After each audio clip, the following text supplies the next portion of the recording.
Annette King. Thank you, Mr Speaker. My question's to the Prime Minister. Does he stand by his answer to oral question number 1 yesterday when he said that the Leader of the Opposition is, quote, just plain wrong in relation to skills training? The Honourable Bill English on behalf of the Prime Minister. On behalf of the Prime Minister, the member is being selective in her version of events. What the Prime Minister said is it is just plain wrong that the government is simply relying on bringing people in from overseas while New Zealanders stay out of work. In fact, in the last year there were 43,000 new jobs created in New Zealand. The Honourable Annette King. Supplementary question, Mr Speaker. How was the Leader of the Opposition just plain wrong when the government's Youth Guarantee program, which is supposed to provide a pathway to work for young people, has enrolled just 2,475 people, equivalent to 6% of those 15 to 19-year-olds currently unemployed?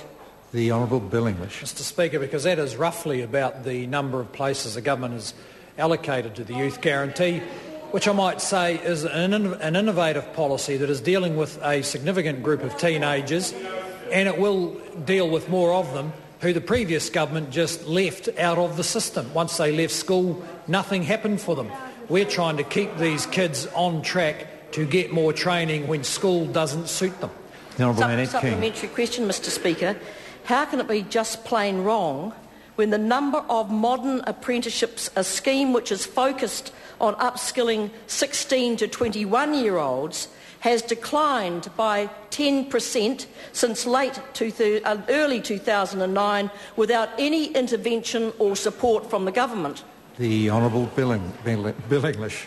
Well, Mr Speaker, one of the reasons there's been some decline in apprenticeships is because industries such as the construction industry that were built on the false hope of endless debt under the previous government have gone through major reductions in the volume of work that they are doing. And we're doing our best to rebuild this economy so those young people can get training opportunities. But the member also needs to understand that her government's focus purely on driving up numbers in trade training led to, and industry training, led to massive waste of money, and my colleague, the Honourable Stephen Joyce, is fixing it. The Honourable Annette King. Well, supplementary question, Mr Speaker. If skills training cuts that he's made are due to wanting to get better value for money, how does he explain the disestablishment of the Skills Enhancement Program this year, which has run since 1993 and had an 82% rate of positive outcome for young New Zealanders? The Honourable Bill English. Well, Mr Speaker, that member should explain why under her system they were funding dead people to get qualifications. Order.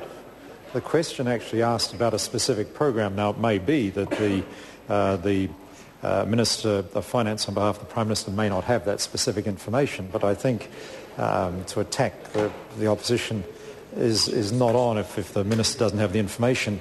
I invite him to indicate if he can answer the question or not. The Honourable Bill English. Mr Speaker, I can't answer specifically about that program, but what I can say is it is part of a massive clean-up job this government is having to do on a system where the previous government said the only thing that mattered was driving up the numbers, and thousands of young people were being misled because the taxpayer was spending money on their training and they were getting no qualifications whatsoever. So why should we pay tens of millions of dollars for programs that don't deliver any qualifications? The Honourable Annette King. Mr Speaker, is he satisfied that after almost 3 years that his government is doing everything possible to provide skills training opportunities for young people, given that the recent report from the New Zealand Institute shows youth account for 45% of our unemployment, the highest rate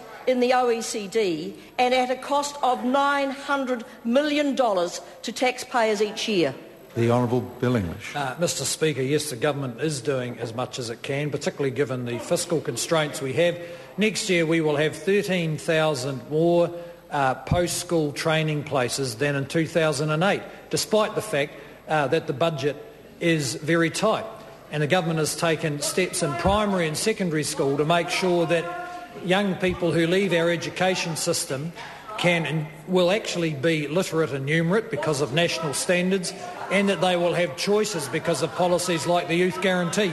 The government is doing a much better job than that government was. Oh dear. The Honourable Annette King, Supplementary question, Mr Speaker. Has he seen the statement made by the Human Rights Commission 3 weeks ago in their report Tracking Equality at Work, which said, quote, "Unless action is taken urgently, the youth situation will become unsustainable, representing a threat to social cohesion in New Zealand"? The Honourable Bill English.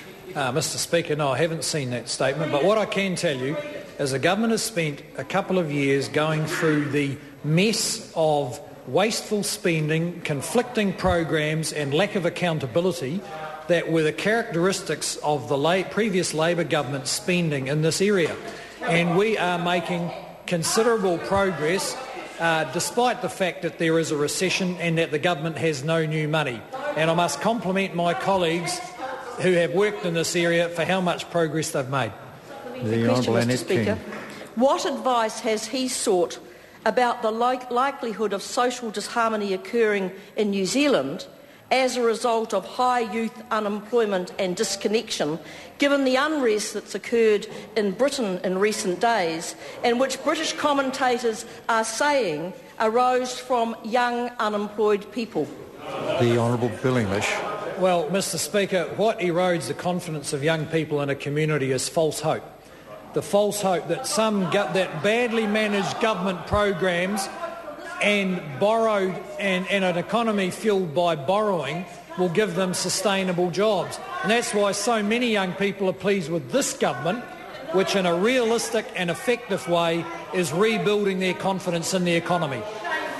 Question number 4, Katrina Shanks.